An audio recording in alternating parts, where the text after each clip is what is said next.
The desert heat shimmered off the tarmac as Captain Sarah Chun stepped from the transport helicopter on a forward operating base Kandahar.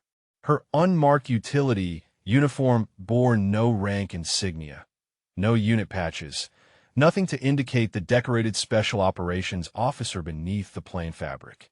The intelligence division had been explicit about maintaining her cover during this assignment. Have you ever found yourself in a place where first impressions matter more than they should? Whether you're stationed overseas like our story or working in your hometown, we have all faced moments where people judge us before knowing the truth. Share in the comments what state or country you're watching from, and tell us about a time when someone underestimated you based on appearances alone. Chun adjusted her patrol cap and walked toward the main checkpoint, her combat boots crunching against the gravel. The base sprawled across several acres, prefabricated buildings and concrete barriers creating a maze of security zones. Her destination lay 3 checkpoints deep in a restricted intelligence facility that few personnel ever saw. Lieutenant Morrison looked up from his clipboard as she approached the first security station. His eyes swept over her unmarked uniform with the practiced disdain of someone who believed rank equaled worth. Beside him, Sergeant Hayes leaned against the guard post, his weapon slung casually across his chest. Morrison stepped into Chen's path. You need authorization to proceed beyond this point. His voice carried the particular arrogance that came with small amounts of power over others. Chen reached into her cargo pocket and produced a basic access card, the kind issued to contractors and support personnel. Morrison examined it with exaggerated thoroughness, turning it over in his hands as if searching for forgeries. Support staff, Hayes muttered to Morrison. Probably another IT contractor who thinks she can wander around wherever she wants. Morrison handed the card back with deliberate slowness. This grants access to administrative areas only. You have no business in restricted sections. His finger jabbed toward a sign listing prohibited zones. Chen pocketed the card without comment. Her operational security requirements prevented her from revealing her true credentials to anyone outside the intelligence division. The mission parameters were clear. Maintain cover at all costs, even when facing harassment from overzealous security personnel. Morrison's chest puffed with authority as he watched her process his words. He turned to Hayes with a knowing smirk. These civilians never understand military protocol. Think they can go anywhere they want because they have some basic clearance. The two men exchanged glances that spoke of shared superiority over the apparently defenseless contractor before them. Morrison stepped aside with exaggerated courtesy, his gesture clearly mocking. Chen walked through the checkpoint without acknowledging their performance. Behind her, she heard Morrison addressing another soldier who had approached the station. Corporal Williams, make sure you log that contractor's movement. These support people need constant supervision or they end up where they don't belong.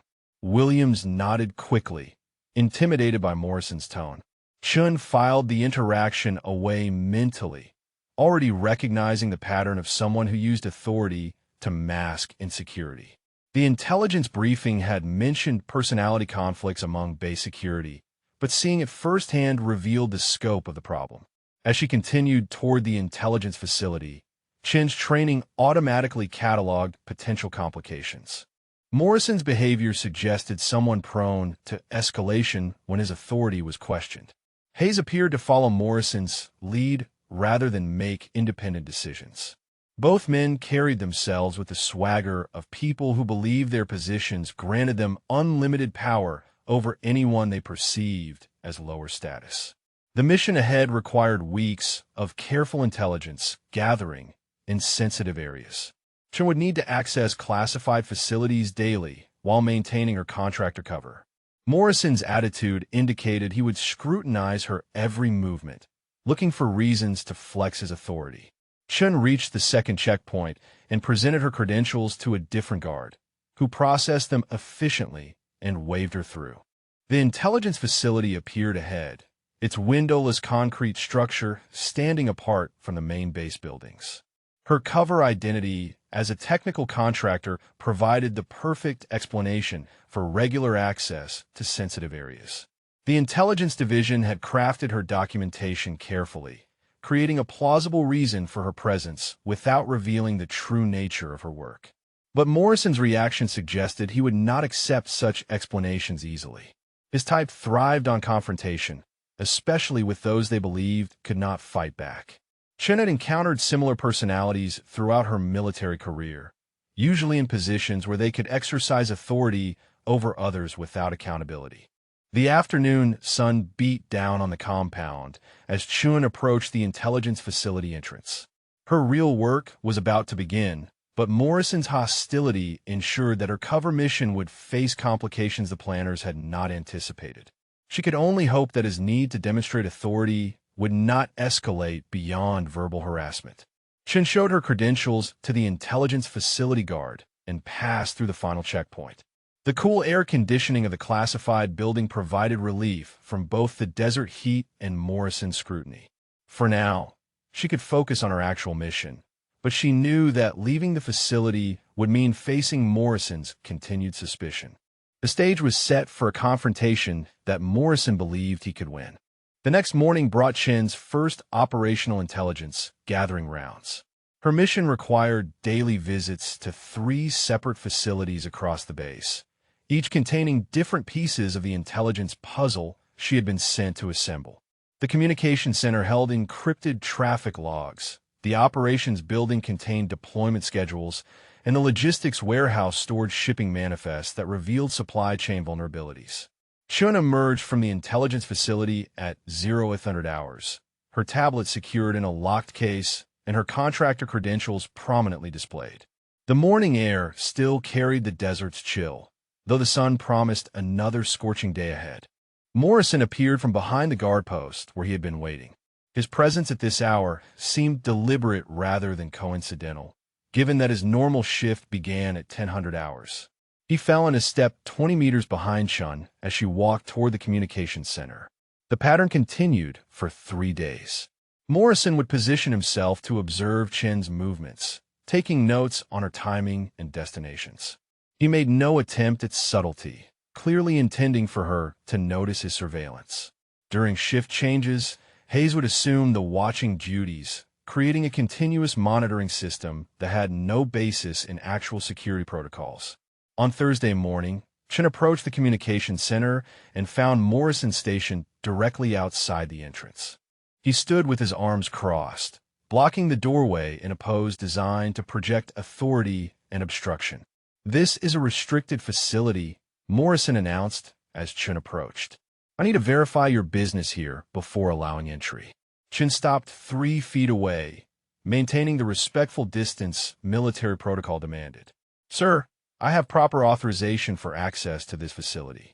Her voice remained calm and professional, though she recognized Morrison's behavior as harassment rather than legitimate security procedure. Morrison stepped closer, invading Chen's personal space in a calculated move to trigger discomfort. "Your credentials authorize basic facility access. This is a communications center handling classified traffic. Different authorization required." Chen reached for her tablet case and produced the enhanced access documentation her cover story required. The papers clearly listed the communications center among her approved locations, complete with routing codes and facility access numbers. Morrison examined the documents with theatrical skepticism, holding them at arm's length and squinting at the text. His performance lasted nearly 5 minutes while Chun waited silently. Finally, he handed them back with obvious reluctance. "These appear legitimate, but I will need to verify with my supervisor before allowing access. Return here at 1400 hours for clearance." Chun understood the game Morrison was playing. He had no authority to delay her access, but challenging him would require revealing operational details she could not disclose. Her mission timeline could accommodate the delay, though it frustrated her professional efficiency. "Sir, I acknowledge your security concerns. I will return at the specified time."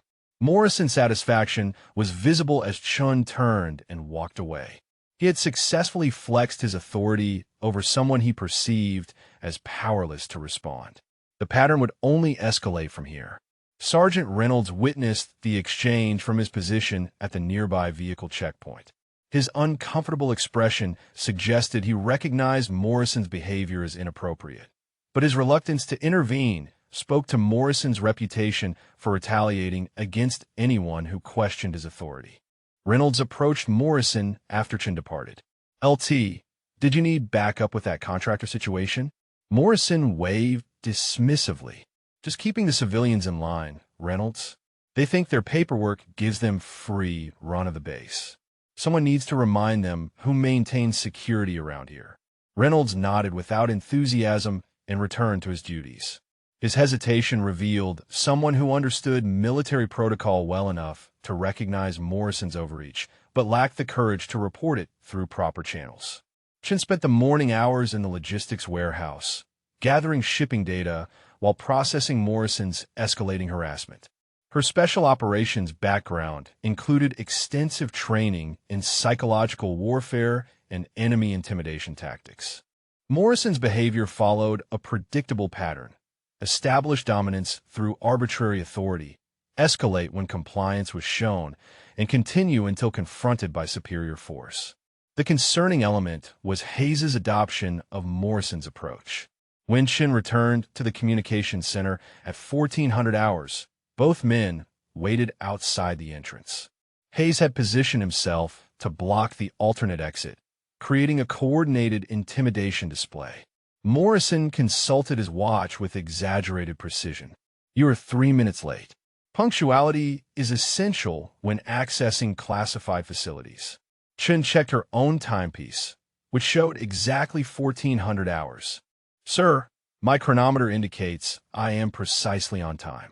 Morrison stepped closer again, his breath carrying the stale coffee scent of someone who used caffeine to fuel aggression. Military time requires precision. 3 minutes late demonstrates poor discipline and questionable reliability. Hayes moved to Morrison's left shoulder, creating a flanking position that transformed the encounter from individual harassment to coordinated intimidation. His copying of Morrison's aggressive posture revealed someone who had decided to follow his lieutenant's lead regardless of propriety.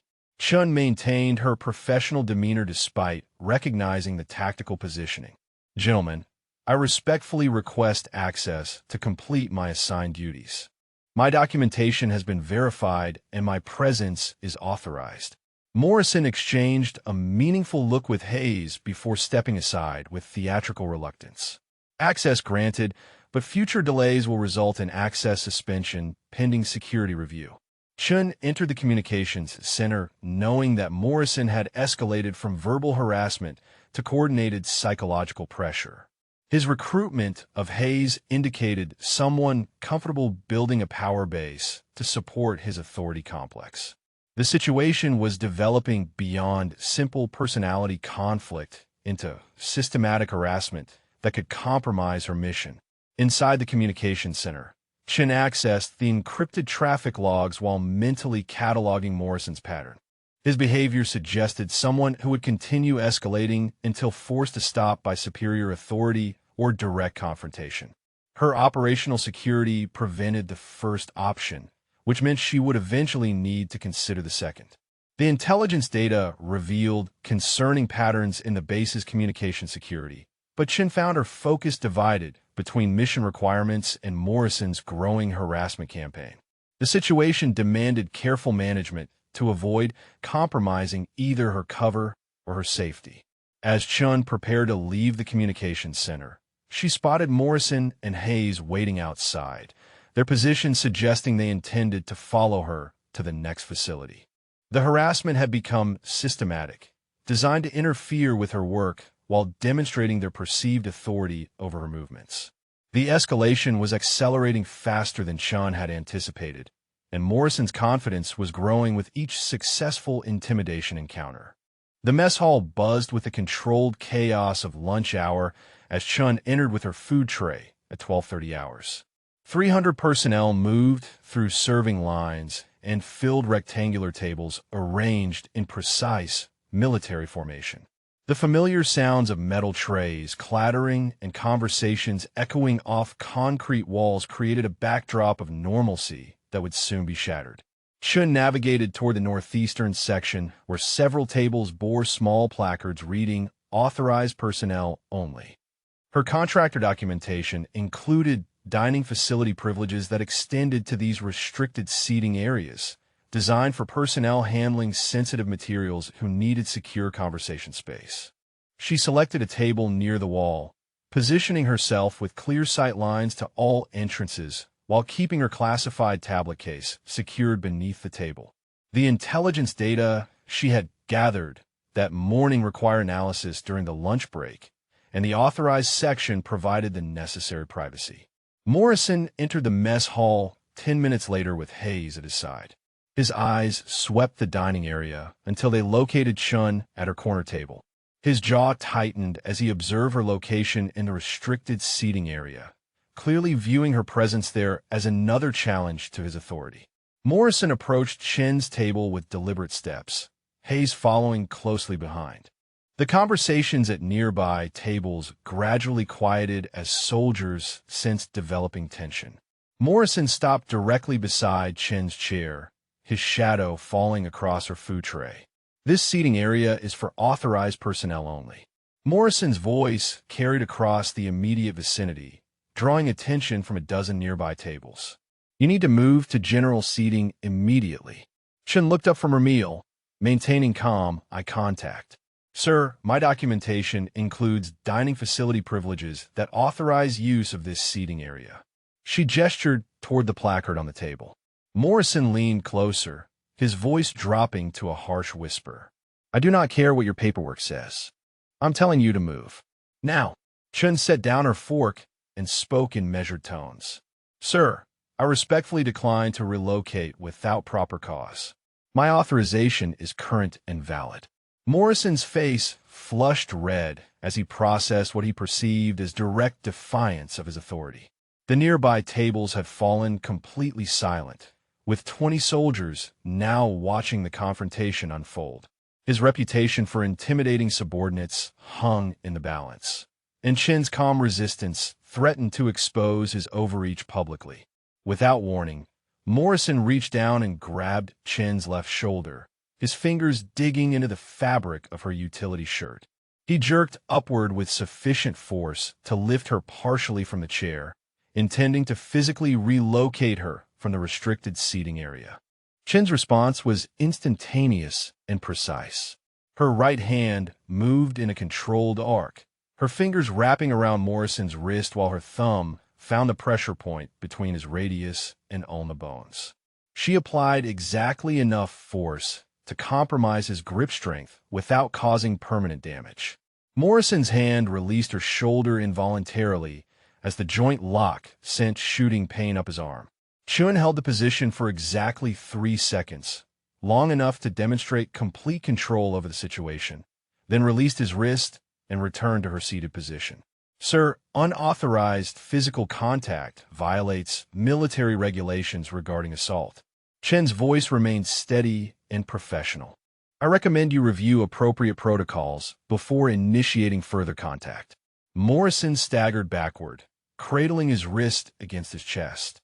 His eyes showed shock at the speed and effectiveness of Chen's defensive response. The pain in his wrist was already fading, but the implications of what had just occurred sent his mind racing. Hay stepped forward uncertainly, unsure whether to support his superior or retreat from a situation that had escalated beyond their expectations. The surrounding soldiers watched in fascination as Morrison processed his first encounter with someone who possessed the skills to resist his intimidation tactics. Sergeant Martinez rose from a nearby table, her expression troubled by what she had witnessed.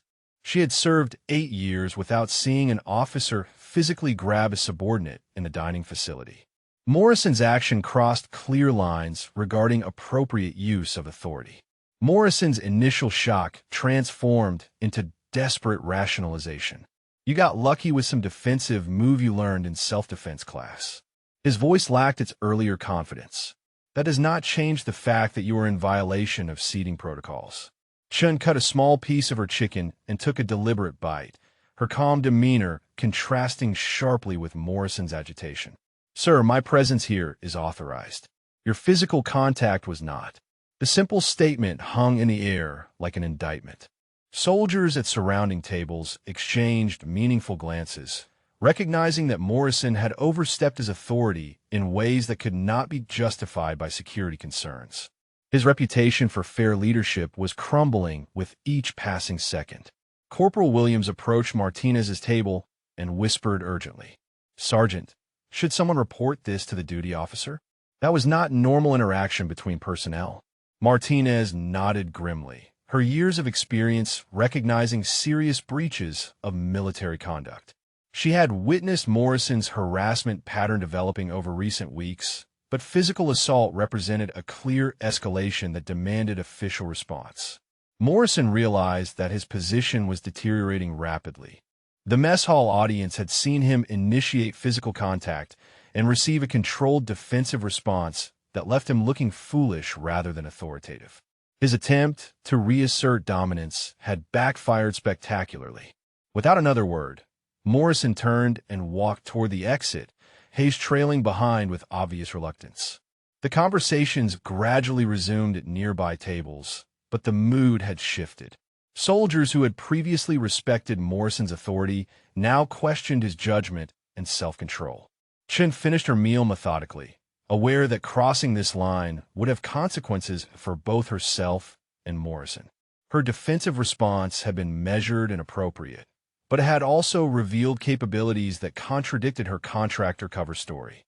Someone with basic self-defense training might have attempted to resist, but the precision and effectiveness of her joint lock suggested military combat experience. Martinez approached Chen's table as she prepared to leave. "Ma'am, are you injured?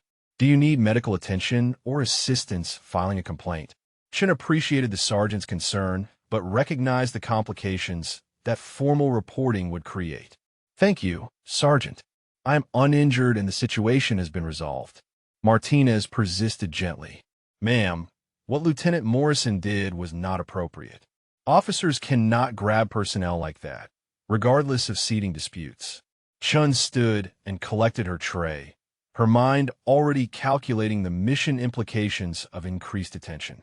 "Sergeant, I understand your concerns and appreciate your offer of assistance. I will handle this matter through appropriate channels." As Chun left the mess hall, she knew that Morrison's physical assault had created a turning point. Her defensive response had protected her immediate safety, but compromised her low-profile mission requirements. Morrison would now view her as a direct threat to his authority rather than simply an annoying contractor to be intimidated. The escalation was accelerating beyond either party's ability to control, and the next encounter would determine whether Morrison learned restraint or doubled down on his aggressive approach.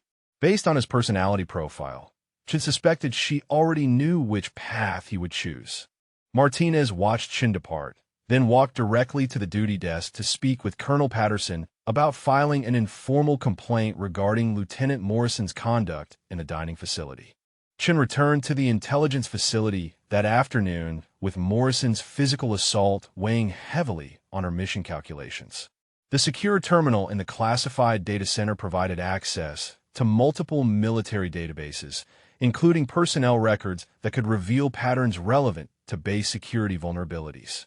Her official mission involved tracking supply chain compromises, but Morrison's escalating behavior had become a security concern that demanded investigation.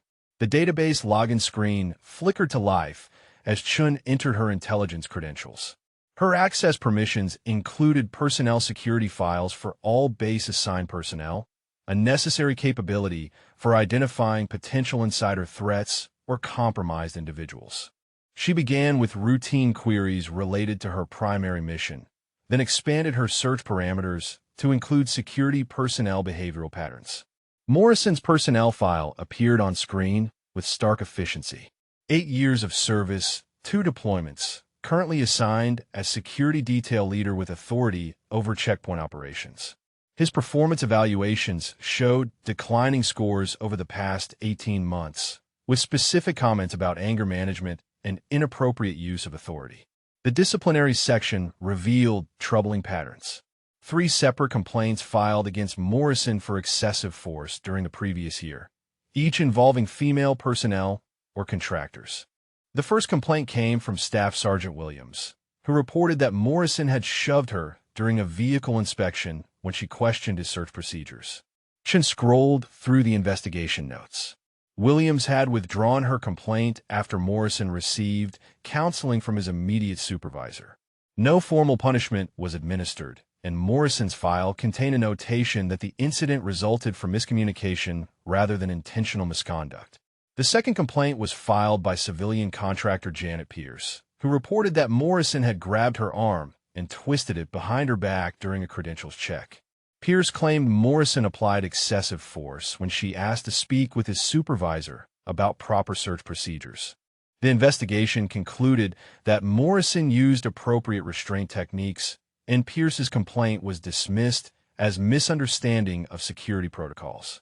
The third complaint came from Specialist Rodriguez, who reported that Morrison had forced her against a wall during questioning about unauthorized personnel in restricted areas. Rodriguez stated that Morrison pressed his forearm against her throat while demanding information about individuals she claimed not to recognize. The investigating officer found Rodriguez's testimony inconsistent and ruled the complaint unsubstantiated. Chen studied the pattern with growing concern. Each incident involved Morrison using physical force against women who challenged his authority or questioned his procedures. Each investigation had been conducted by Morrison's direct chain of command, creating potential conflicts of interest. Most troubling, the incidents showed escalating severity over time. Hayes's personnel file showed similar but less severe infractions. 2 complaints for verbal harassment and 1 incident of inappropriate touching during pat-down searches. Hayes consistently followed Morrison's lead in these situations, suggesting a subordinate who had learned to mirror his superior's misconduct rather than develop independent judgment. Chun cross-referenced the personnel data with her intelligence mission requirements. Her primary objective involved identifying supply chain vulnerabilities that could facilitate enemy infiltration or sabotage. Morrison's pattern of harassing personnel who questioned security procedures could create exactly the type of intimidation environment that prevented legitimate security concerns from being reported. A soft chime indicated an incoming secure message. Major Williams from Intelligence Division appeared on the encrypted communication channel, his expression serious as he addressed Chun through the video link. Captain Chun, I have received informal reports about developing complications with your cover assignment. Please provide a status update on mission security. Chun activated her microphone carefully, aware that their conversation would be recorded for operational security. Sir, I have encountered resistance from base security personnel who are exceeding their authority in ways that complicate mission execution. The situation requires careful management to maintain operational security. Major Williams leaned forward in his chair. Can you specify the nature of this resistance without compromising your cover? Chen chose her words precisely. Sir, the resistance involves harassment and inappropriate physical contact from security personnel who appear to be targeting individuals they perceive as having limited authority to resist. This pattern creates potential security vulnerabilities relevant to our intelligence objectives. Major Williams processed this information for several seconds. Captain, your mission priority remains intelligence gathering related to supply chain compromises. However, if your personal safety is threatened, you're authorized to take appropriate defensive measures while maintaining cover to the maximum extent possible. Chen understood the underlying message. Her mission was important enough that Intelligence Command would not extract her unless absolutely necessary, but she was authorized to protect herself if Morrison's behavior escalated further. Sir, I recommend continuing the operation as planned while implementing additional security precautions. The intelligence gathered thus far indicates significant vulnerabilities that require further investigation. Major Williams nodded approvingly. Agreed. Continue mission execution with enhanced situational awareness. Submit daily status reports through secure channels and notify immediately if extraction becomes necessary. The communication link closed, leaving Chin alone with the personnel files and the weight of her decision to continue the mission despite Morrison's escalating harassment. Her training included extensive preparation for operating in hostile environments, but she had not anticipated facing coordinated harassment from friendly forces. Chun compiled a detailed analysis of Morrison's behavioral pattern and forwarded it to Major Williams through encrypted channels. The information could prove valuable for future personnel security assessments and might help prevent similar situations from developing at other installations. As she prepared to leave the intelligence facility, Chun reviewed her contingency plans. Her special operations background included multiple options for neutralizing threats without revealing her true capabilities, but each option carried risks to mission security. The ideal resolution would involve Morrison learning restraint through official channels before physical confrontation became necessary. Chun secured her workstation and gathered her materials, knowing that tomorrow would bring additional challenges to both her primary mission and her personal safety. Morrison's pattern suggested someone whose behavior would continue escalating until external pressure forced him to stop. Based on the personnel files, that external pressure had never been applied effectively. The intelligence facility's air conditioning hummed quietly as Chun made final preparations for departure. Outside, Morrison and Hayes would likely be waiting to continue their harassment campaign, but now she possessed detailed knowledge of their history and patterns. The information provided tactical advantages, but it also confirmed her assessment that Morrison would not be deterred by reasonable discussion or official protocols. Chun checked her watch and noted the time for her daily mission log. The intelligence gathering phase was proceeding on schedule despite complications, but the situation with Morrison was approaching a decision point that would determine whether her mission could continue under current parameters. Her hope that Morrison would recognize appropriate boundaries was fading with each new piece of evidence about his history. The real question was whether Morrison's next escalation would force her to choose between mission security and personal safety. Morrison paced the security office that evening, his wrists still aching from Chin's defensive maneuver 6 hours earlier. The humiliation of being outmaneuvered by a contractor in front of 20 soldiers had transformed his initial harassment campaign into something far more dangerous. His authority had been publicly challenged, and his response would determine whether he could maintain credibility among the security personnel under his command. Hayes entered the office, carrying coffee and wearing the expression of someone uncomfortable with recent developments. "LT, maybe we should back off the contractor situation. That move she pulled today looked like serious training, not basic self-defense." Morrison turned sharply, his eyes blazing with wounded pride. "Hayes, that woman is a security risk. Her behavior patterns indicate possible intelligence gathering for hostile forces. We have a responsibility to investigate thoroughly." Hayes set down his coffee carefully, recognizing Morrison's tone as the precursor to decisions that typically created more problems than they solved. "Sir, her documentation appears legitimate. Maybe we should coordinate with the intelligence division before escalating." Morrison moved closer to Hayes, his voice dropping to the conspiratorial tone he used when building support for questionable decisions. "Hayes, think about this logically. She appears daily at classified facilities with minimal supervision.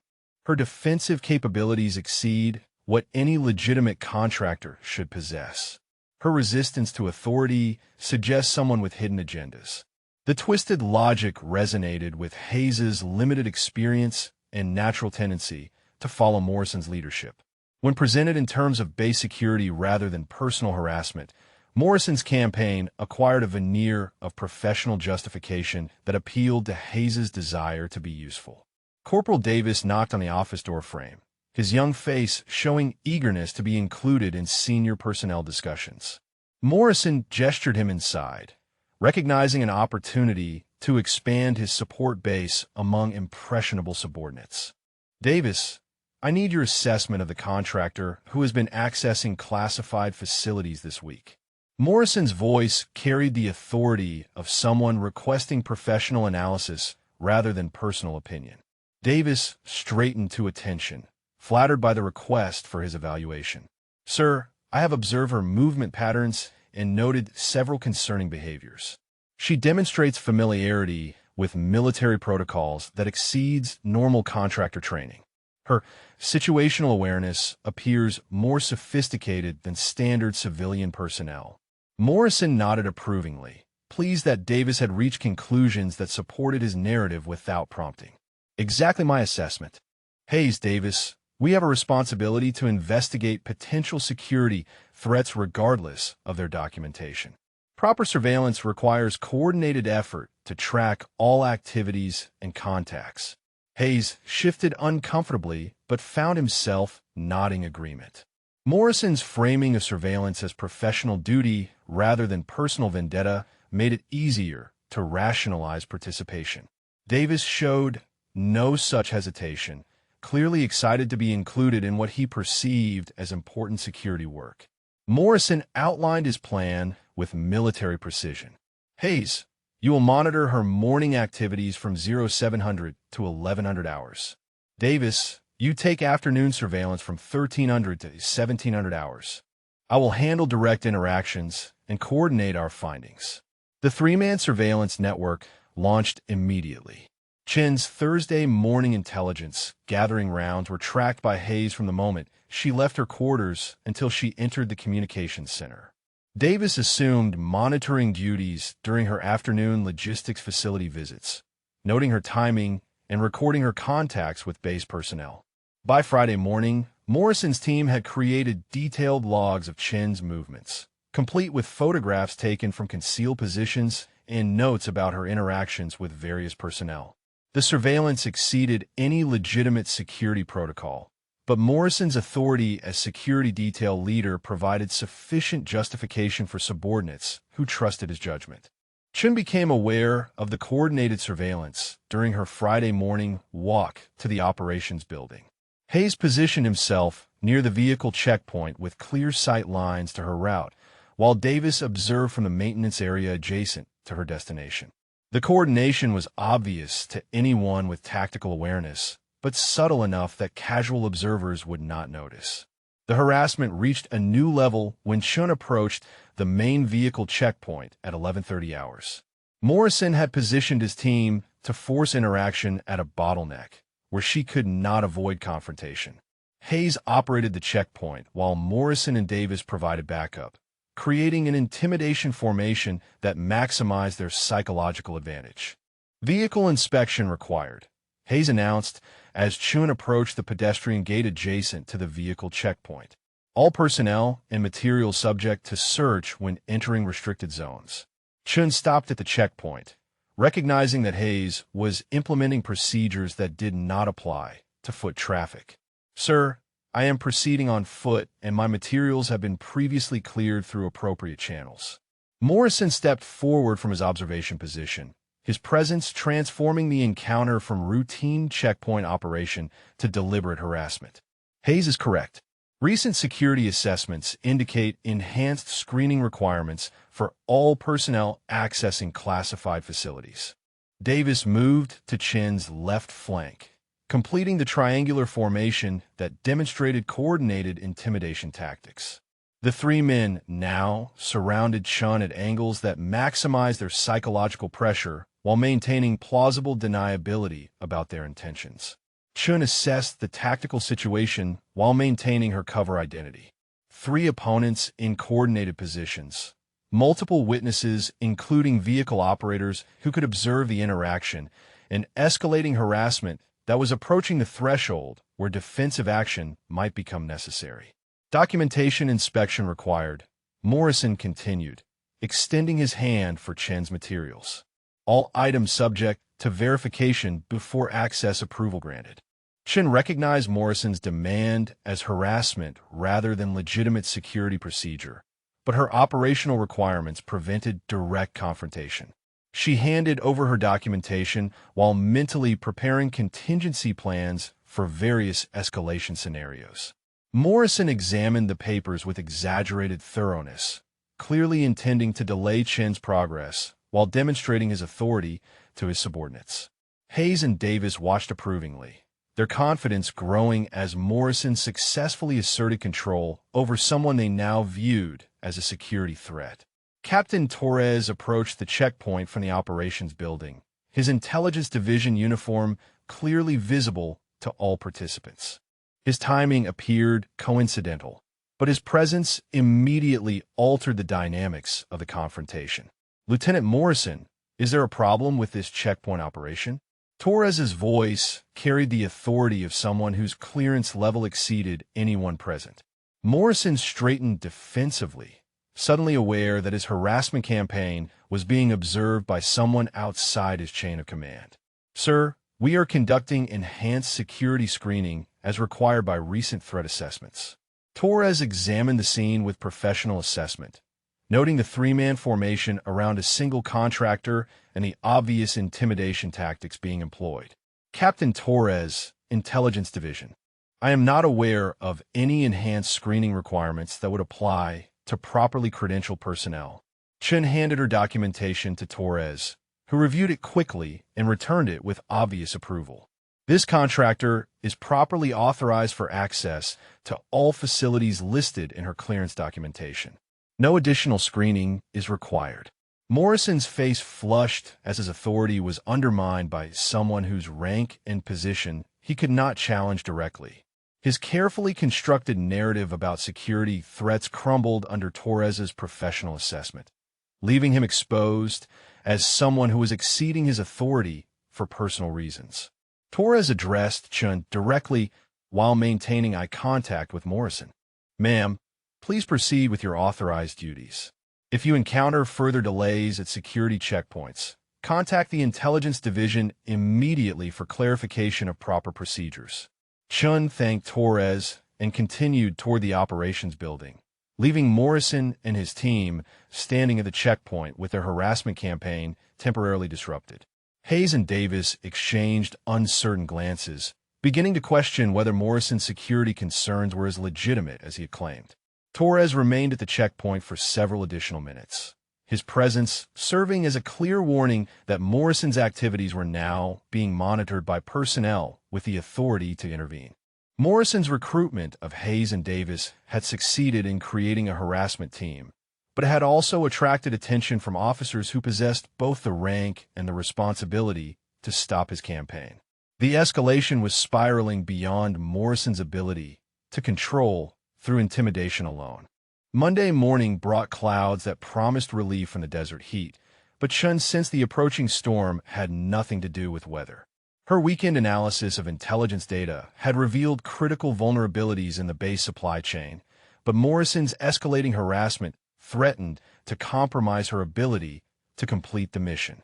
The confrontation at the vehicle checkpoint had temporarily disrupted his campaign, yet his pattern suggested he would respond with increased aggression rather than restraint. Chun exited the intelligence facility at 0900 hours, her morning briefing complete and her tablet secured with fresh, classified data requiring analysis. The operations building held deployment schedules that would complete her intelligence picture, but reaching it meant navigating Morrison's surveillance network and potential ambush points. Morrison waited outside the intelligence facility's perimeter fence, his position chosen for maximum intimidation value. Hayes and Davis flanked him at 20-meter intervals, creating a gauntlet formation that forced Chun to pass within arm's reach of at least one team member. Their coordination had improved over the weekend, suggesting dedicated planning time devoted to harassment tactics. Chun approached the formation with measured steps, her training automatically calculating tactical options while her cover identity demanded civilian contractor behavior. Morrison stepped directly into her path with the confidence of someone who believed he held all advantages. "We need to have a conversation about your activities on this base." Morrison's voice carried new authority, suggesting he had convinced himself that his harassment campaign was justified by legitimate security concerns. "Your pattern of accessing classified facilities while demonstrating capabilities that exceed contractor authorization requires immediate clarification." Chin stopped 3 meters away, maintaining respectful distance while positioning herself with clear escape routes. "Sir, my activities are conducted under proper authorization and supervision by appropriate personnel. I am prepared to provide documentation if required. Morrison moved closer, his aggressive posturing designed to trigger fight-or-flight responses in his target. Documentation can be falsified. Credentials can be compromised. Your behavior indicates someone operating under false pretenses with potential hostile intentions. The accusation hung in the air like a formal charge, transforming Morrison's harassment from personal vendetta into what he presented as official security investigation. Hayes and Davis moved to supporting positions, their body language indicating they had accepted Morrison's narrative about Chun representing a genuine threat. Chun recognized the dangerous territory Morrison was entering. Accusations of espionage or hostile intent could justify extreme responses under military security protocols, providing him with legal cover for escalating violence. Her operational security prevented her from revealing information that would immediately disprove his charges. Sir, I understand your security concerns and respect your authority to investigate suspicious activities. I am prepared to cooperate with any official inquiry conducted through proper channels. Morrison's eyes flashed with frustration at Chen's continued composure and reasonable responses. Her willingness to submit to official investigation undermined his narrative while exposing his lack of actual authority to conduct security interrogations. His campaign required her to resist inappropriately, providing justification for harsh responses. Official channels have been compromised by your access to classified personnel and facilities. Morrison stepped within arm's reach, his voice dropping to a threatening whisper. You will cease all activities in restricted areas immediately. You will remain in general personnel areas unless accompanied by authorized security personnel. You will submit to enhanced screening procedures whenever requested. The ultimatum represented Morrison's final attempt to establish dominance through intimidation rather than violence. His demands exceeded any legitimate security authority, but his position as security detail leader provided enough official credibility to intimidate subordinates who might otherwise question his overreach. Chun processed Morrison's ultimatum while maintaining eye contact, her special operations training providing multiple options for response. Compliance would effectively end her intelligence mission while encouraging Morrison's abuse of authority. Resistance would trigger the confrontation he was clearly seeking while potentially compromising her operational security.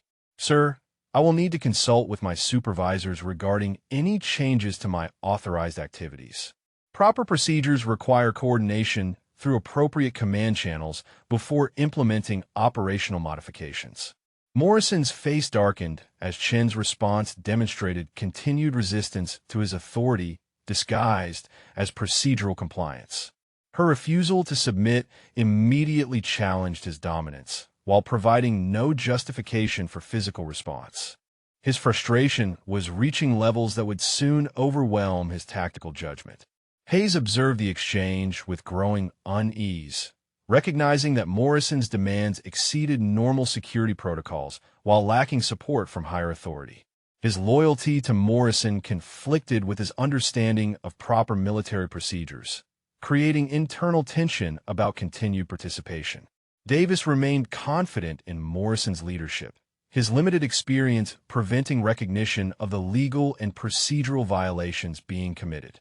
Morrison's authority seemed absolute to someone who had never witnessed abuse of power or understood the limitations that govern security personnel. You have until Wednesday at 0800 hours to comply with these requirements. Morrison delivered his final ultimatum with theatrical precision. Failure to cooperate will result in immediate detention, pending security investigation.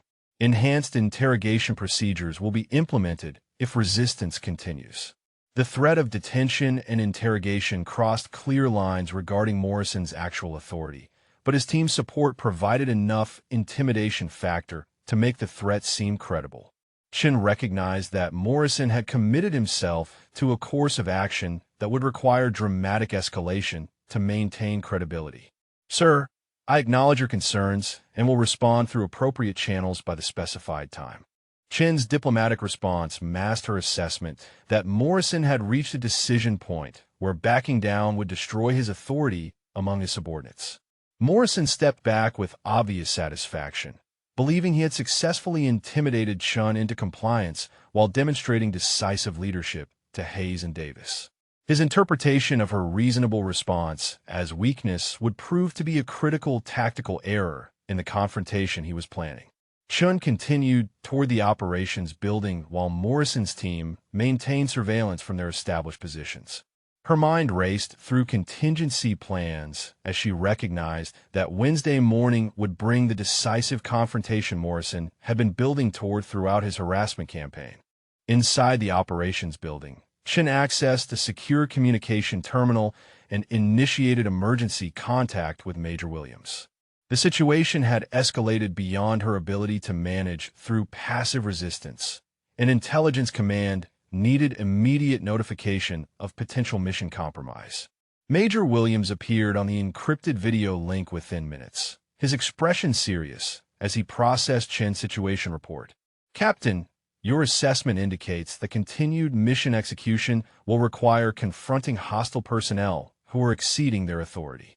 Sir, the security personnel have issued ultimatums that would effectively terminate intelligence gathering activities.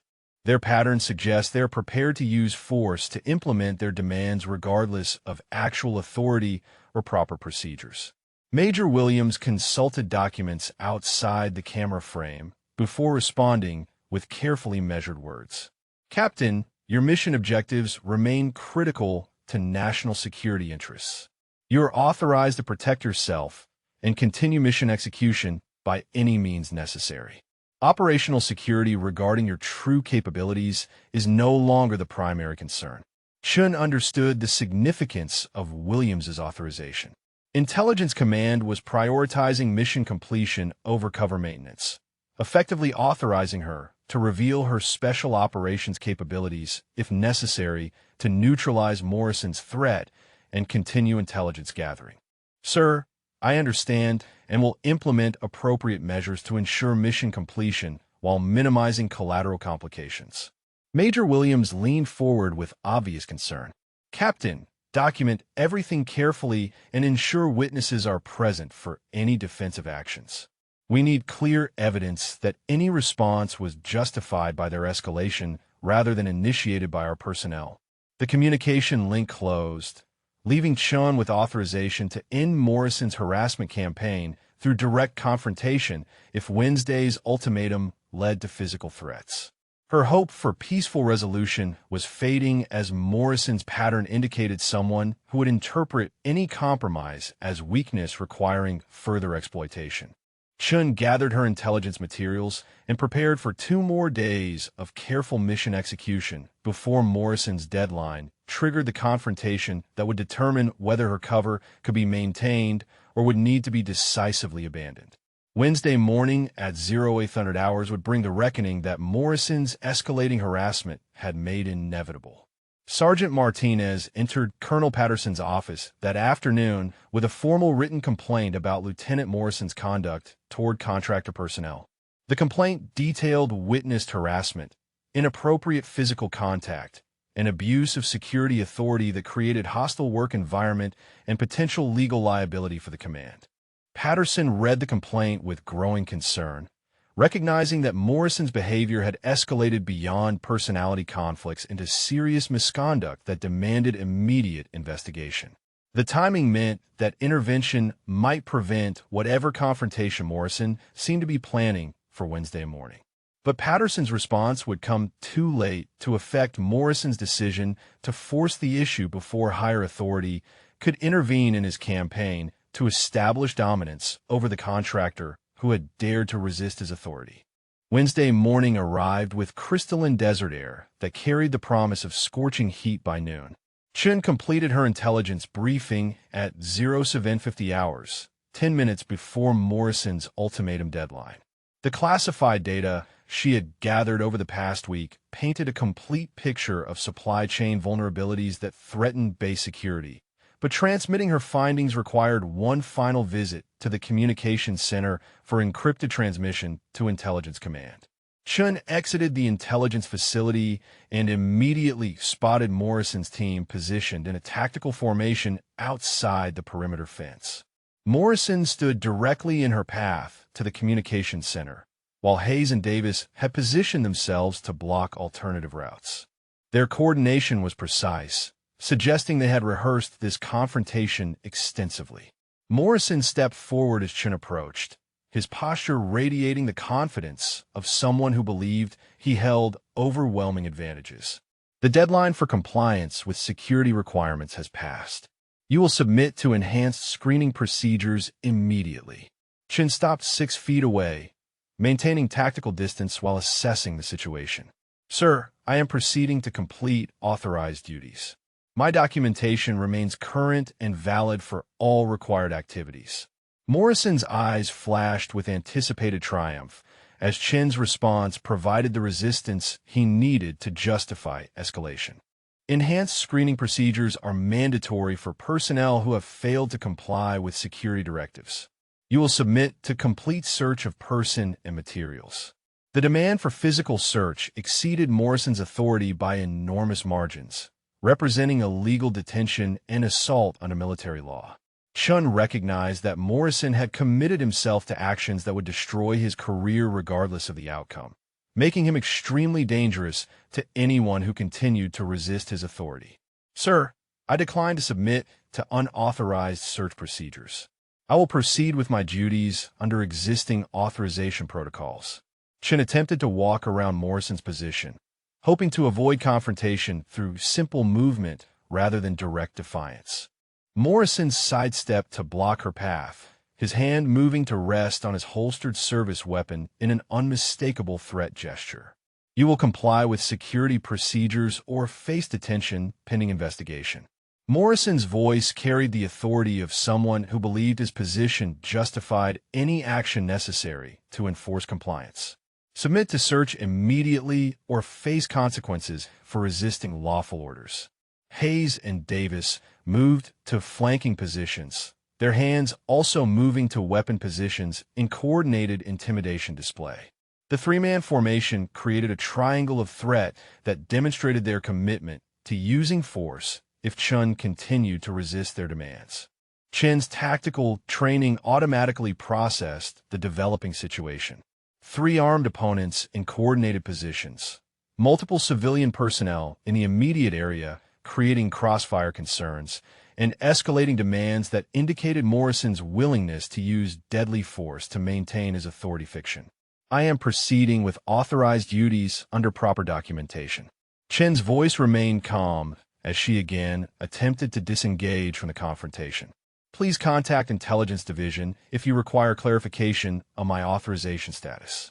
Morrison drew his service weapon in a smooth motion, holding it in low, ready position pointed toward the ground, but clearly visible to Chun and any witnesses. The metallic click of the safety being disengaged echoed across the immediate area like a gunshot. You are under detention for failure to comply with security directives and suspected espionage activities. Get on the ground immediately with hands visible, or I will use necessary force to ensure compliance. Hayes drew his weapon in response to Morrison's escalation, his training kicking in despite his growing doubts about the legitimacy of their actions.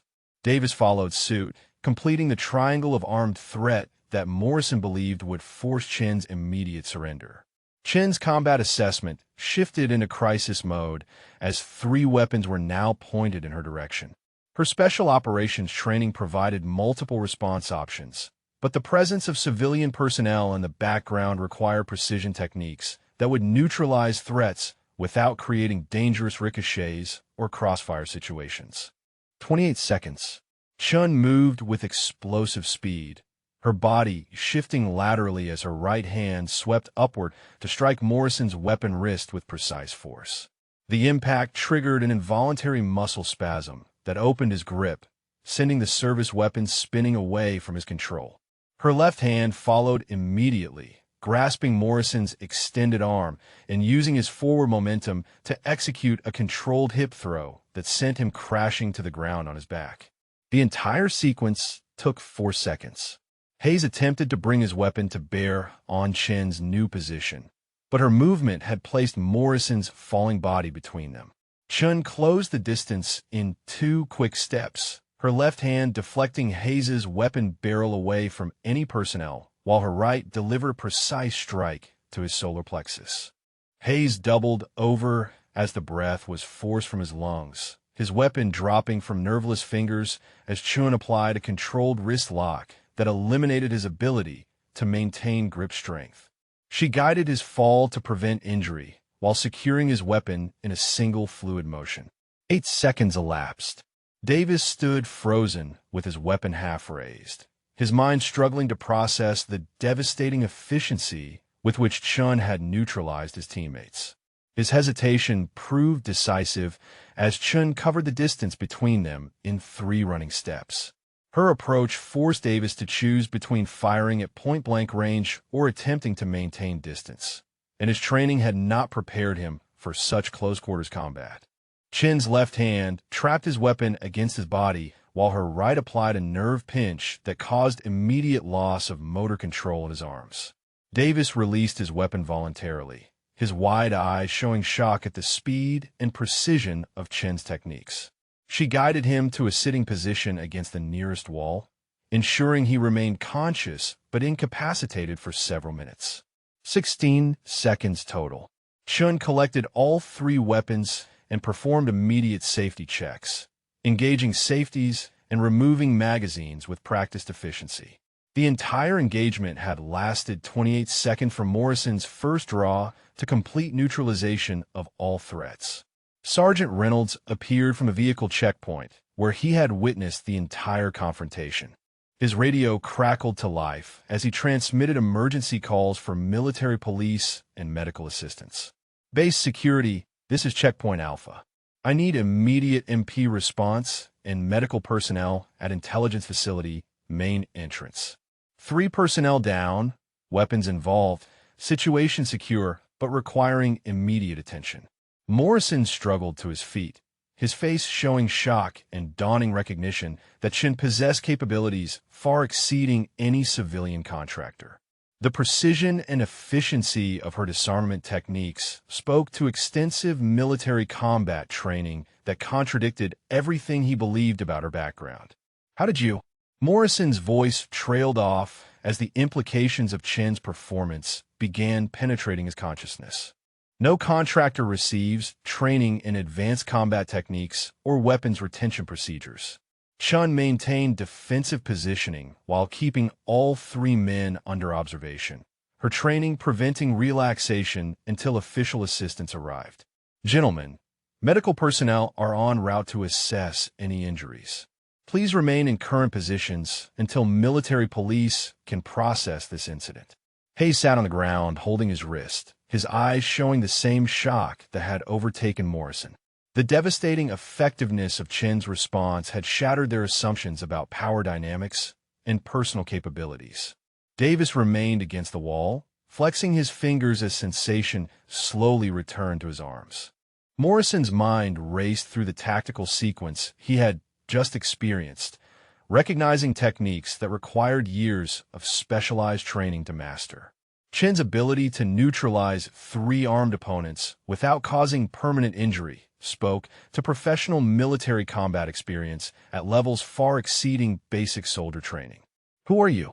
Morrison's question carried the weight of someone whose entire worldview had just collapsed. What kind of contractor has special operations training? Chun checked her watch and noted the time for her incident report, maintaining operational security protocols despite the mission compromise. Sir, my credentials and authorization remain valid. This incident will be investigated through proper channels by appropriate authorities. The sound of approaching vehicles indicated that military police response was imminent. Chin's demonstration of superior combat capabilities had ended Morrison's harassment campaign definitively, but it had also destroyed her cover identity and required immediate mission adjustments. Morrison stared at Chun with growing recognition that his assumptions about power and authority had been catastrophically wrong from the beginning. The contractor he had attempted to intimidate possessed capabilities that exceeded his own by enormous margins, and his escalation to weapons had revealed the true scope of his miscalculation. Reynolds approached cautiously, his expression showing respect mixed with wariness as he addressed Chun. "Ma'am, are you injured? Do you require medical attention before the MPs arrive?" Chun appreciated Reynolds' concern while recognizing that witness testimony would be crucial for the investigation that would follow. "Sergeant, I am uninjured. Please ensure that all 3 men receive medical evaluation for any injuries sustained during the incident." As military police vehicles appeared in the distance, Chun knew that Morrison's 28-second lesson in the difference between assumed authority and actual capability would transform not only his understanding of power dynamics, but the entire base's approach to harassment and misconduct. The confrontation Morrison had planned as his definitive assertion of dominance had instead become his complete professional destruction. Military Police Sergeant Jackson arrived with 2 vehicles and a foreman response team, their professional assessment of the scene immediately apparent as they surveyed 3 disarmed security personnel and 1 uninjured contractor holding multiple weapons. Jackson's 15 years of experience in military law enforcement provided instant recognition that this incident would require careful investigation and detailed documentation. Jackson approached Chun first, noting her tactical positioning and professional handling of the collected weapons. "Ma'am, I am Sergeant Jackson, Military Police. Are you injured, and do you require immediate medical attention?" Chun maintained her defensive posture while addressing Jackson with military courtesy. "Sergeant, I am uninjured and do not require medical attention. The 3 weapons have been rendered safe and are ready for your custody." Jackson accepted the weapons with practiced efficiency, noting Chun's proper handling procedures and safety protocols. Her familiarity with weapon systems suggested training that exceeded civilian contractor requirements, but he reserved judgment until witness statements could be gathered. Morrison struggled to his feet with assistance from Corporal Martinez, his face showing pain from his impact with the ground and growing anger at his public humiliation. "Sergeant, that woman attacked 3 security personnel without provocation. She should be arrested immediately for assault on military personnel." Jackson's experienced eyes surveyed the scene while Morrison spoke, noting the absence of injuries beyond minor bruises and the controlled nature of whatever force had been used. The positioning of all personnel suggested a confrontation that had been resolved through superior technique rather than excessive violence. Hayes sat against the fence holding his wrist, his expression showing more shock than pain as he processed the speed and efficiency of Chen's techniques. Davis remained conscious but unsteady, flexing his fingers to restore circulation after the nerve manipulation he had experienced. Jackson addressed Morrison with professional neutrality. "Lieutenant, I need to understand the sequence of events that led to weapons being drawn. Please provide your account of the incident." Morrison's narrative painted Chun as an uncooperative contractor who had resisted legitimate security procedures and attacked when faced with proper authority. His version emphasized the security concerns while minimizing the fact that he had drawn his weapon first and issued illegal detention orders. Jackson listened without comment, his expression revealing nothing about his assessment of Morrison's claims. Years of investigating military incidents had taught him to recognize when official accounts diverged significantly from physical evidence and witness observations. "Ma'am," Jackson addressed Chun, "I need your account of the events leading to this confrontation." Chun provided a factual recitation of Morrison's escalating harassment campaign, his unauthorized demands for enhanced search procedures, and his decision to draw weapons when she attempted to continue with authorized duties.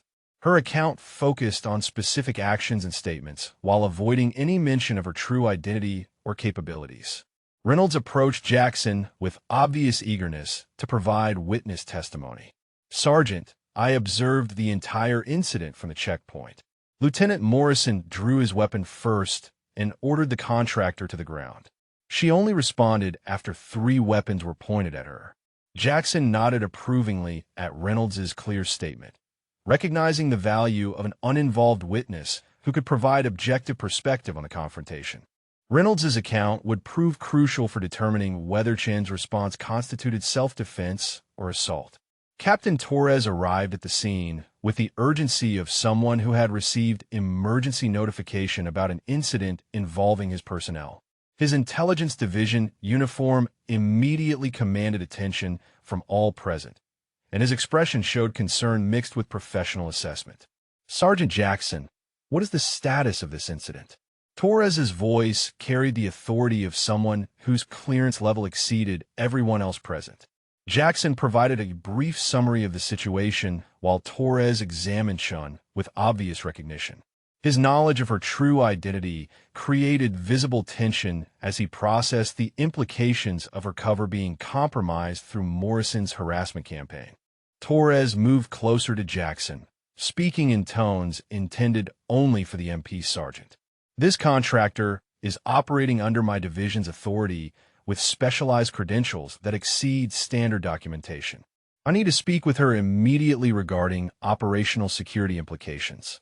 Jackson recognized the gravity Torres's statement implied while maintaining proper investigative procedures. "Sir, this appears to be a complex situation requiring coordination between multiple commands. I recommend securing all personnel for separate interviews while maintaining operational security protocols." Morrison overheard enough of the exchange to recognize that Chen's status was more complicated than he had assumed. His confidence in his security investigation narrative began wavering as Torres's involvement suggested official backing for Chen's activities that contradicted his accusations about unauthorized access. Torres approached Chen with the demeanor of someone confirming information he already possessed. "Ma'am, please present your complete credentials for Sergeant Jackson's review." Chen reached into her secured case and produced documentation that had remained hidden throughout Morrison's harassment campaign. The Intelligence Division credentials bore her true name, rank, and authorization levels that exceeded Morrison's security clearance by significant margins. Jackson examined the credentials with growing understanding of how badly Morrison had miscalculated the situation. The documentation identified Chun as Captain Sarah Chun, Special Operations, currently assigned to classified intelligence gathering under Deep Cover Operations Authority. Morrison's face drained of color as Jackson read Chen's actual rank and assignment aloud for the official record. His realization that he had been harassing and threatening a superior officer with Special Operations credentials transformed his legal situation from misconduct to career-ending catastrophe. "Captain Chun," Jackson addressed her with appropriate military courtesy, "I understand that this incident has compromised operational security requirements. Do you require immediate contact with your command structure regarding mission adjustments?" Chun appreciated Jackson's professional handling of a sensitive situation while recognizing that her cover operation was now completely blown. "Sergeant, yes, I need to coordinate with my command regarding the impact of this incident on ongoing operations." Hayes stared at Chun with dawning comprehension of how completely he and Morrison had misunderstood the situation from the beginning. The contractor they had been harassing was not only a decorated military officer, but someone whose rank and qualifications exceeded their own by enormous margins. Torres addressed Morrison directly, his voice carrying barely controlled anger at the compromise of a critical intelligence operation. "Lieutenant, your harassment of Captain Chun has interfered with classified operations vital to base security. Colonel Patterson has been notified and is en route to assess the full scope of this incident." Morrison's shock deepened as he processed the revelation that his security concerns about Chun had been precisely backwards. Rather than being a threat to base security, she had been working to protect it while he systematically interfered with her mission through his harassment campaign. Davis looked between Morrison and Chun with confusion, his limited experience preventing full comprehension of the situation's complexity. His loyalty to Morrison conflicted with growing recognition that they had made serious errors in judgment about Chen's identity and authority. Jackson continued his investigation while coordinating with Torres to preserve operational security information that remained classified despite the incident. The MP procedures would require careful balance between legal requirements and intelligence protection protocols.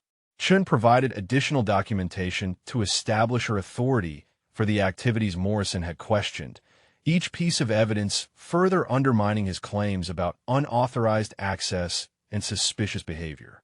Her credentials painted a picture of someone conducting legitimate intelligence work under proper authority, while Morrison had been systematically interfering. Colonel Patterson's vehicle appeared in the distance, his immediate response to the incident indicating the serious command attention that Morrison's actions had triggered. The arrival of base leadership would transform the situation from tactical incident response to strategic assessment of command climate and security procedures. Torres prepared Chun for Patterson's arrival, while coordinating with Jackson to ensure proper handling of classified information during the investigation. The incident had created complications that would require command decision regarding mission continuation and personnel accountability. Morrison sat heavily against the fence, his military career effectively over as the scope of his misconduct became clear to all participants. His harassment campaign against someone he perceived as vulnerable had instead targeted a superior officer conducting classified operations, creating legal and professional consequences that would extend far beyond this single incident. Jackson completed initial evidence documentation while waiting for Patterson's arrival to coordinate the complex investigation that would follow. The 28-second confrontation had revealed truths that would reshape command understanding of harassment, authority, and the dangerous consequences of assumptions based on appearance rather than reality.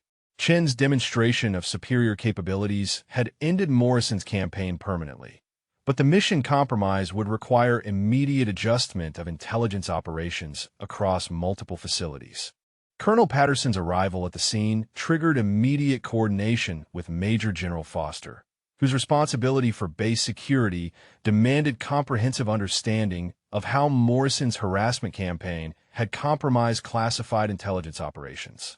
Foster's decision to assign an Inspector General investigation reflected the serious command concern about systemic failures that had allowed such misconduct to continue unchecked.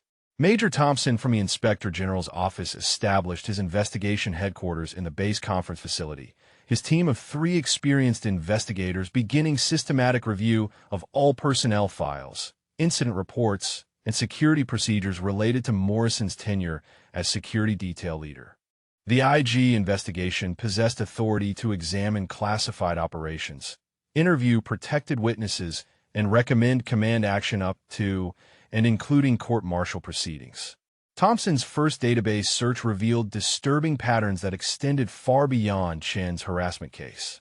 12 separate incidents involving Morrison or his direct subordinates had been reported over the previous 18 months, each involving allegations of excessive force, inappropriate conduct, or abuse of authority against personnel Morrison perceived as having limited ability to resist. The database query produced a detailed timeline that showed escalating severity in Morrison's behavior pattern. Early incidents involved verbal harassment and intimidation, progressing through inappropriate physical contact to the weapons confrontation with Chun. Each incident had been investigated by Morrison's immediate chain of command, with consistently lenient findings that failed to address the underlying behavioral problems. Sergeant Martinez entered Thompson's office voluntarily, her decision to come forward triggered by news of Chen's incident spreading through the base personnel network. Martinez had filed a complaint 6 months earlier about Morrison grabbing her arm and forcing her against a wall during questioning about unauthorized personnel in restricted areas. Martinez described Morrison's escalating aggression during the incident, his accusations that she was lying about not recognizing individuals he claimed to have seen her with, and his physical intimidation when she requested to speak with his supervisor. The investigating officer had dismissed her complaint as miscommunication, despite medical documentation of bruising on her arm consistent with forceful gripping. Thompson's team cross-referenced Martinez's account with medical records, finding photographs of her injuries that contradicted the investigation's conclusion about minor contact. The evidence suggested either investigative incompetence or deliberate minimization of Morrison's misconduct by his chain of command. Corporal Williams approached the IG office after learning that multiple victims were being interviewed, her reluctance overcome by recognition that Morrison's behavior had affected numerous personnel who had remained silent due to fear of retaliation. Williams reported that Hayes had threatened her during night patrol duties, warning her to avoid certain areas of the base where she might encounter situations that would be dangerous for unaccompanied female personnel. Williams described Hayes's intimidation tactics as more subtle than Morrison's direct aggression, but equally effective at creating hostile work environment for women assigned to security duties. Hayes had systematically excluded her from certain patrol routes, questioned her fitness for security assignments, and made veiled threats about reporting her for insubordination if she complained about treatment. The emerging pattern showed Morrison and Hayes targeting female personnel and anyone they perceived as civilian contractors or lower-status individuals. Their harassment campaign had created systematic intimidation that prevented legitimate security concerns from being reported through proper channels, exactly the type of environment that enemy infiltration or sabotage operations would exploit. Chen's intelligence analysis provided crucial context for understanding how Morrison's behavior had created operational security vulnerabilities. Her investigation had revealed that Morrison's harassment of personnel accessing classified facilities had discouraged reporting of suspicious activities, potential security breaches, and procedural violations that could indicate hostile intelligence gathering. The intelligence assessment showed that Morrison's intimidation campaign had effectively blinded base security to legitimate threats while focusing attention on harassing authorized personnel who posed no actual danger. His behavior had inverted security priorities, creating protection for actual threats while targeting individuals working to enhance base protection. Dr. Rodriguez from the Base Psychiatric Evaluation Unit provided professional assessment of Morrison's psychological profile based on witness statements, incident reports, and behavioral patterns documented through the IG investigation. Her evaluation identified classic indicators of authority addiction, escalating aggression, and systematic targeting of perceived vulnerable populations.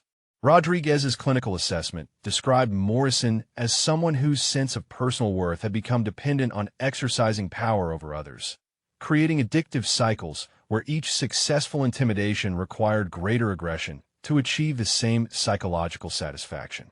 His pattern showed textbook progression from verbal harassment through physical assault toward potentially lethal confrontation.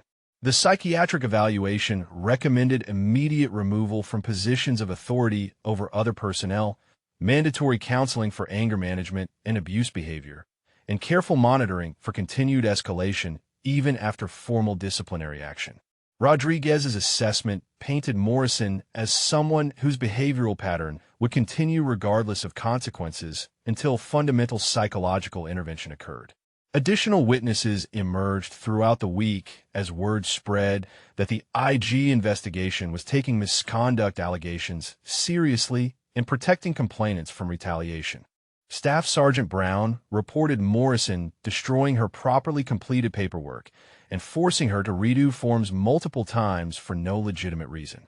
Specialist Garcia described Hayes following her during off-duty hours and questioning her about personal relationships in ways that violated privacy regulations. The expanding investigation revealed that Morrison's team had created systematic harassment environment affecting at least 15 female personnel and 7 civilian contractors over 18 months. Each victim had attempted to resolve issues through informal channels or had been discouraged from filing formal complaints by supervisors who minimized their concerns. Thompson's investigation documented clear failure of multiple supervisors to properly investigate misconduct allegations, suggesting either incompetence in handling harassment cases or deliberate protection of Morrison's behavior by command personnel who shared his attitudes about appropriate treatment of subordinates and contractors. Lieutenant Colonel Barnes from Personnel Command provided additional context about Morrison's assignment history, revealing that he had been transferred from 2 previous positions due to informal complaints about his treatment of female personnel. The transfers had been processed as routine reassignments without formal documentation of the behavioral problems that motivated them. The pattern showed Morrison's misconduct had been managed through transfers rather than correction, allowing him to continue problematic behavior at new assignments while avoiding accountability for systematic harassment. His assignment to security detail leader position had placed him in exactly the type of authority role that enabled his worst behavioral tendencies. Chun provided detailed intelligence briefing to Thompson about how Morrison's harassment had interfered with classified operations and created security vulnerabilities that extended beyond personal misconduct to potential national security implications. Her analysis demonstrated that individual harassment cases could aggregate into institutional failures with strategic consequences. The IG investigation expanded to examine command climate issues, supervisor training adequacy, and procedural gaps that had allowed Morrison's behavior to continue despite multiple warning signs and informal complaints. Thompson's team identified systemic problems that required institutional changes rather than individual disciplinary action alone. Dr. Rodriguez interviewed Hayes and Davis to assess their psychological profiles and determine their level of culpability versus susceptibility to Morrison's influence. Her evaluation revealed Hayes as someone with underlying aggression issues who had been enabled by Morrison's authority, while Davis appeared to be an impressionable subordinate who had adopted inappropriate behavior through poor leadership example. Thompson prepared comprehensive findings for Major General Foster, documenting not only Morrison's individual misconduct, but the command failures that had enabled systematic harassment affecting multiple victims. The investigation revealed institutional problems requiring immediate policy changes, personnel reassignments, and enhanced training programs to prevent similar failures in the future. The systematic pattern of misconduct, inadequate investigation procedures, and command climate failures painted a picture of institutional dysfunction that extended far beyond Morrison's individual behavior to encompass broader cultural problems requiring comprehensive reform. Major General Foster's secure video conference with Pentagon leadership convened at 0600 hours Friday morning. His briefing materials documenting systematic failures that had compromised classified intelligence operations through unchecked harassment and misconduct.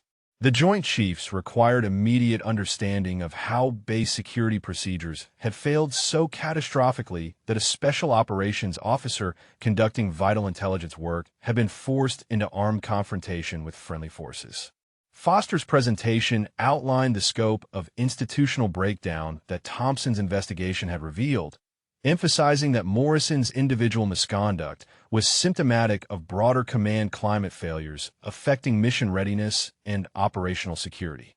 The Pentagon leadership's questions focused on preventing similar failures at installations worldwide, recognizing that systematic harassment could create vulnerabilities that enemy intelligence services might exploit.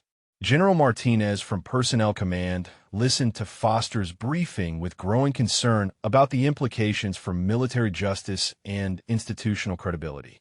The case involved multiple violations of military law, failures of command supervision, and intelligence operations compromise that would require coordinated response across multiple command structures. Foster concluded his briefing with formal recommendations for immediate action, including court-martial proceedings for Morrison, disciplinary measures for his subordinates, command climate review for all supervisors, and comprehensive policy reforms to prevent systematic harassment from undermining security operations. The Pentagon authorized Foster to implement immediate corrective measures while coordinating with military justice authorities to ensure proper legal proceedings. The case would become a precedent for handling misconduct that crossed boundaries between individual harassment and institutional security compromise. Morrison faced formal charges of assault on superior officer, drawing weapon without lawful authority, conduct unbecoming an officer, and interference with classified operations. The charges carried potential penalties ranging from reduction in rank through dismissal from service, with confinement periods that could extend to several years, depending on court-martial findings. Lieutenant Colonel Stevens from the Staff Judge Advocate's Office reviewed Morrison's case with recognition that the evidence was overwhelming and the publicity would require careful handling to maintain military justice credibility. Morrison's attorney would have limited options for defense given multiple witness accounts, video surveillance, and documented pattern of escalating misconduct. Hayes received charges of assault, following unlawful orders, and conduct unbecoming. But his cooperation with investigators and subordinate status resulted in reduced penalties compared to Morrison's leadership responsibility. His attorney negotiated guilty plea arrangements that would avoid court-martial proceedings in exchange for administrative punishment and mandatory counseling. Davis faced administrative action rather than court-martial due to his junior status and evidence that he had been manipulated by Morrison's authority rather than initiating misconduct independently. His punishment included reduction in rank, forfeiture of pay, and extensive retraining, but preserve his military career with appropriate supervision and behavioral modification. Colonel Patterson received notification of reassignment, pending review of his command climate and supervision procedures that had allowed Morrison's systematic harassment to continue undetected. His failure to properly investigate multiple complaints or recognize escalating patterns reflected supervisory inadequacy that demanded immediate correction. Patterson's replacement arrived within 72 hours, Colonel Richards bringing extensive experience in command climate assessment and institutional reform. Richards's first priority involved implementing emergency procedures to encourage reporting of misconduct while protecting complainants from retaliation. Foster ordered base-wide stand-down for harassment and assault prevention training, suspending all non-essential operations for 2 days while every person assigned to the installation received intensive instruction in proper conduct, reporting procedures, and individual rights protection. The training emphasized that harassment created security vulnerabilities that threatened mission accomplishment. The new security protocols implemented immediately included mandatory witness presence for all detention procedures, recorded documentation of all security interactions, and direct reporting channels that bypassed immediate supervisors for misconduct allegations. The reforms addressed specific failures that had enabled Morrison's harassment campaign while creating systematic protections for future complaint procedures. Chun received extensive debriefing from Intelligence Command regarding the operational impact of her cover compromise and mission adjustment requirements. Her intelligence gathering had been completed successfully despite Morrison's interference. But future operations would require enhanced security coordination to prevent similar conflicts between cover requirements and base security procedures. Major Williams conducted Chen's operational assessment, documenting lessons learned about civilian contractor cover stories and their vulnerability to harassment by security personnel who lacked appropriate oversight or training.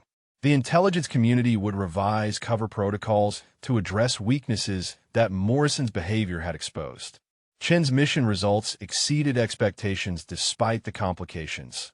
Her intelligence analysis providing crucial insights into supply chain vulnerabilities that required immediate attention from base logistics and security commands.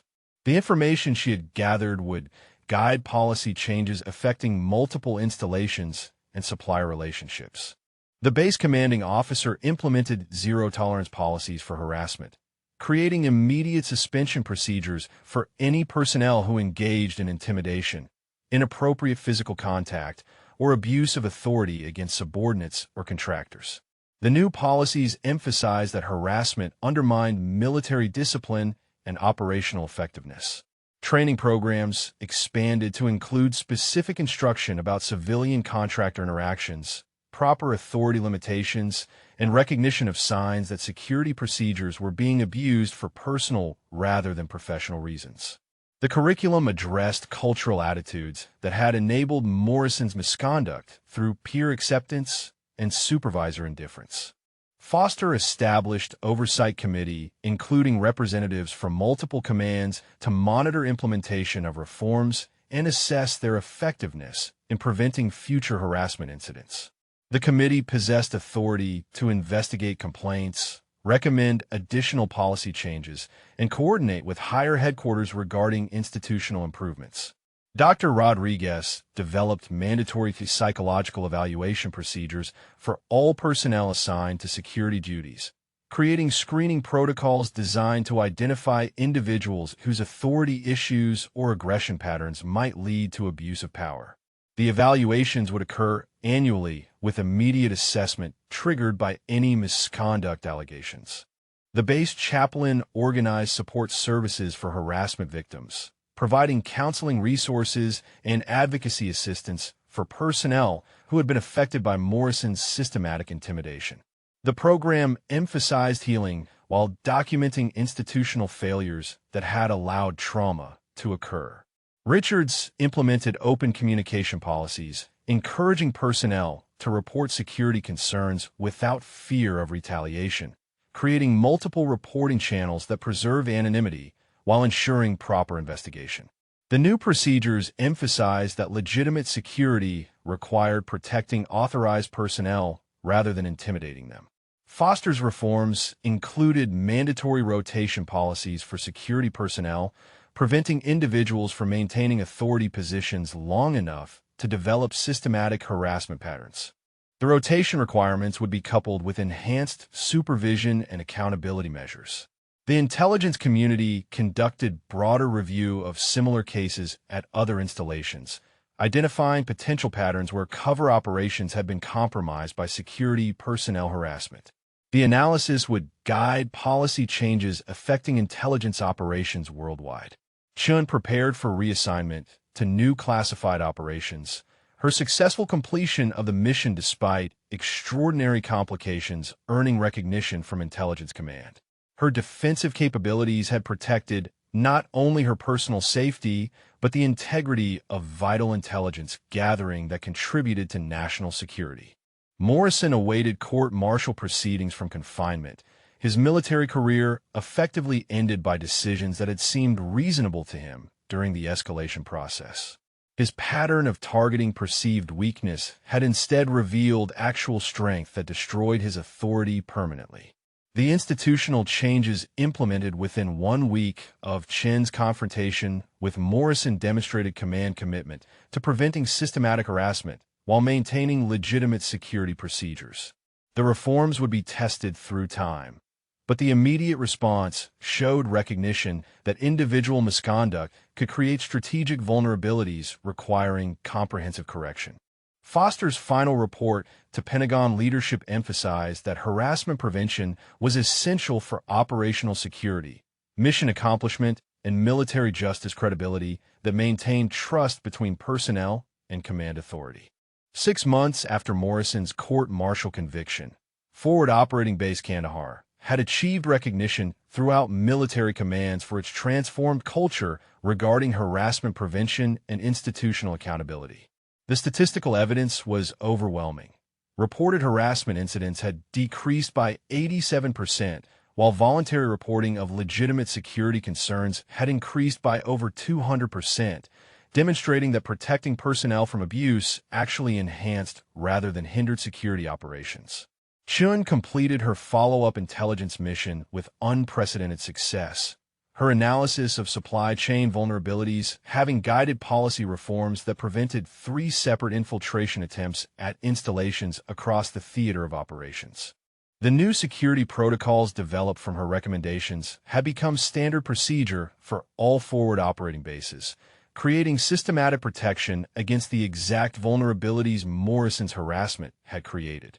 Colonel Richards submitted his quarterly assessment to Major General Foster, documenting sustained behavioral change throughout the security command structure and measurable improvement in command climate surveys completed by all base personnel. The reforms had achieved institutional transformation rather than temporary compliance, indicating fundamental cultural shifts that would persist through future personnel rotations. Morrison's case had become required study material at the Military Justice School, where future staff judge advocates learned to recognize patterns of systematic harassment that could compromise operational security while traumatizing multiple victims. His conviction provided legal precedent for prosecuting misconduct that crossed boundaries between individual behavior and institutional security vulnerabilities. The case study materials emphasized Morrison's escalation pattern from verbal harassment through physical assault to weapons confrontation, teaching military lawyers to intervene early in harassment campaigns before they reach crisis points. Morrison's authority addiction and targeting of perceived vulnerable populations became textbook examples of leadership failure requiring immediate correction.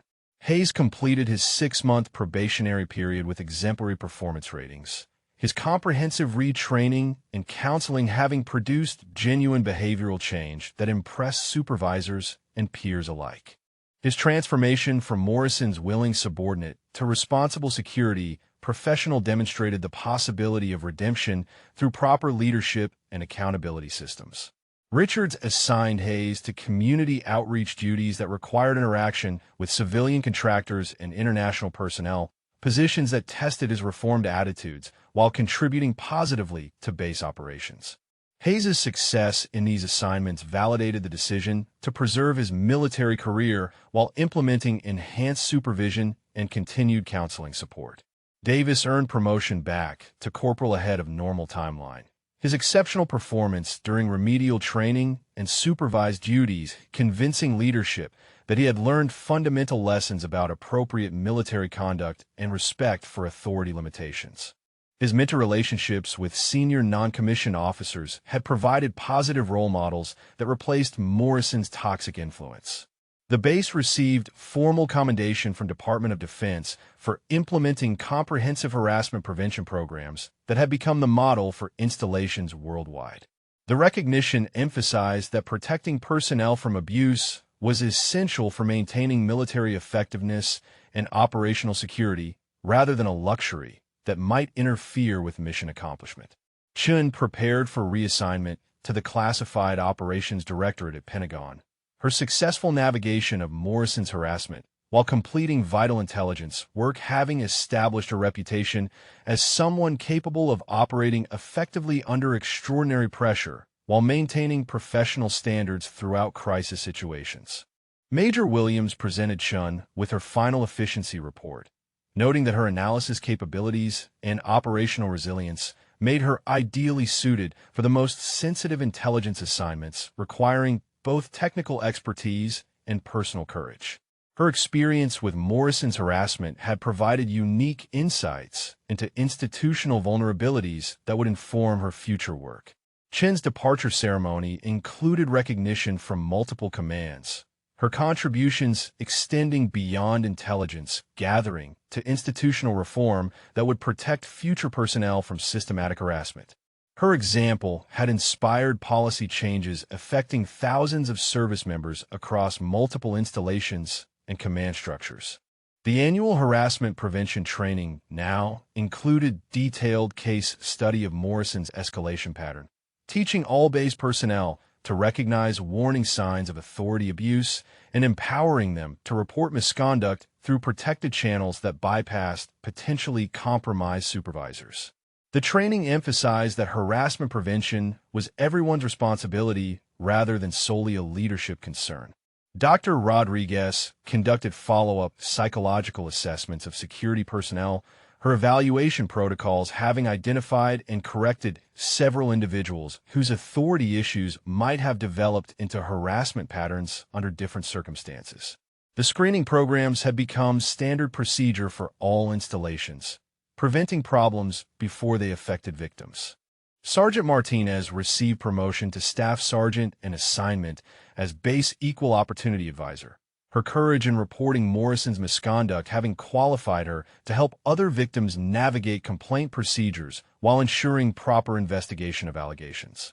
Her leadership provided credible advocacy for personnel facing harassment while maintaining trust in military justice systems. The base chaplain reported significant improvement in personnel morale and unit cohesion, with exit interviews indicating that service members felt safer and more supported than before the reforms were implemented. The cultural transformation had enhanced retention rates while improving overall mission readiness through increased trust between personnel and leadership. Chen's intelligence network continued operating with enhanced security coordination that prevented conflicts between cover requirements and base security procedures. Future operatives would benefit from protocols that protected both mission security and personnel safety while maintaining effective intelligence gathering capabilities. Morrison served his confinement sentence while receiving mandatory psychological counseling that addressed his authority addiction and pattern recognition training designed to help him understand how his need for dominance had destroyed his career and traumatized multiple victims. His rehabilitation focused on developing empathy and appropriate relationship skills for eventual civilian employment. The institutional changes implemented at Forward Operating Base Kandahar were adopted by installations throughout the military, creating systematic protection against harassment while enhancing legitimate security operations. Chin's confrontation with Morrison had catalyzed reforms affecting hundreds of thousands of service members worldwide.